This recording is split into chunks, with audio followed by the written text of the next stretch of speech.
गावो विश्वस्य मातरहा, अर्थात गाय ही विश्वाची माता आहे. गाय ही भारतीय संस्कृतीचा प्राण आहे, जिच्या खुरांच्या धुळीने अंगण पवित्र होते. तीच खरी घरची लक्ष्मी आहे. देशी गायीचे दूध म्हणजे बुद्धीचे तेज, शरीराचे ओज वाढवणारे साक्षात ईश्वरी वरदानच आहे, असे ऋग्वेदात म्हटले आहे. देशी गायीच्या दुधात सूर्यकेतू नाडीमुळे सुवर्ण क्षार असतात, जे प्रतिकार शक्ती वाढवतात. दूध हे सात्विक वृत्ती निर्माण करणारे आणि बुद्धी तल्लख करणारे मानले जाते. दूध, दही, तूप, गोमूत्र आणि शेण या 5 गोष्टींनी बनलेले पंचगव्य हे अनेक रोगांवर रामबाण उपाय आहे, हे आयुर्वेदानेही सांगितले. तुम्ही विचार करत असाल, आज अचानक मी देशी गायीबद्दल का बोलतोय?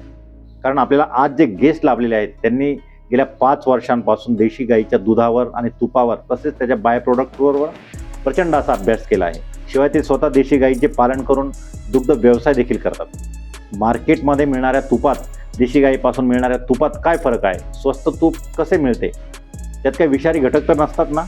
त्याचा आपल्या शरीरावर चांगला आणि वाईट काय परिणाम होऊ शकतो? यासारख्या अनेक प्रश्नांची उत्तरं आज आपण हेमंत सरांकडून जाणून घेणार आहोत.